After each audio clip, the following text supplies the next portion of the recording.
Nežinoma viešnia yra gimusi 1969 metais kovo 30 dieną. Gerų organizacinių sugebėjimų. Moka burti žmonės apie save. Netgi iš tikrųjų labai tokią turi nuostabią savybę, geba puikiai bendrauti su vairiausių sluoksnių žmonėmis, rasti bendrą kalbą. Žmogus iš tikrųjų savarankiškas, ganėtinai konservatyvus, taupus, mėgstantis patikimumą, ori. Gal truputėlį būna ir ekscentriška. Mėgsta būti pastebima ir pastebėta. Galbūt kartais tai, tam tikras situacijas, sakykime, sąlygoja. Ir jūs visą tai spėjate iš gimimo datos? Taip, iš skaičiukų? Iš skaičiukų, iš numeriukų, kurie iš tikrųjų, taip įprasta oficialiai vadinti asmens kodu, bet iš tikrųjų tai ir yra asmens kodai. Tai visiškai teisingai. Esu konservatyvi, nors visuomenė galvoja, kad ne. Esu tikrai suburianti žmonės, nors esu pakankamai intravertė. Bet sugebu visą tas, reiškia, savybės, aš tikrai labai, tikrai turiu. Ir taip pat mėgstu būti ne dėmesio centre, bet pastebėta. Ant jūsų stalo asmeniniai daiktai. Prašom pakomentuokit, ką jie jums sako apie tą žmogų. Labai daug daiktų. Prašau, žiūrėk. Žmogus turi labai daug daiktų. Ir labai nuobodžią knygą. Nevaryk. Iš tiesų tai... Higieninių tamponų užmėta knyga. Ties puslapiu mačio ne mano svajonių vyras. Tai yra stipri moteris, nes jei mačio vyras visiškai nepatinka. Gerai, kad neįdėjo šitą tamponėlį.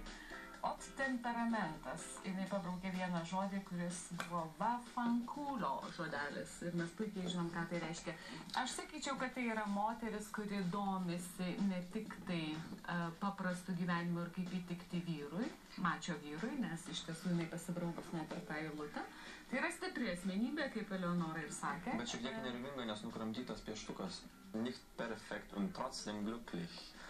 Tai yra netobulas, bet vis tiek laimingas. Tai yra vokiečių kalba parašyta knyga, taigi įtariu, kad arba netyčia nusipirko per išpardavimą šis žmogus, per neišmanimą, arba tiesiog galbūt moka vokiškai, nuostabiai netgi sakyčiau. Klausyk, Šarūnai, ta moteris yra įvairiapusiškų pomėgių. Šita moteris iš tikrųjų yra begaliniai įvairiapusė, bet iš tikrųjų ta silpnoji vieta yra vyrai. Šią veiklę, šią labai savarankišką, įvairiapusę moterį iš tikrųjų, sakykime, galbūt stabdo arba trukdo jos vystymusi vyrai. Moteris galėtų būti ne tik aktorė, menininkė, jinai galėtų būti puikiai verslininkė, taip pat ir puikiai politikė. Aš matau labai stilingą moterį. Tai moteris, kuri tikrai nemėgsta pigių daiktų. Matosi, kad jinai gerai uždirbanti arba gerai uždirba jos vyrai, kurie jai trukdo vystytis, kaip sakė. Kaip įdomu, kad buvo apie vyrus šnekama iškart daugiskaita. O kodėl vienas? Kodėl turi būti tik tai vienas? Manau, kad šita moteris iš tiesų žavi ne vieną vyrą.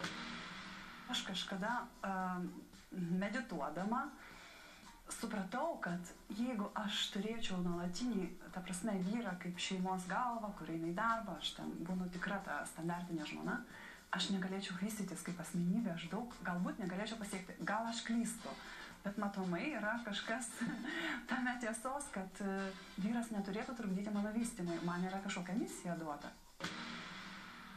Dabar kreipiuosi į Oksanos komandą.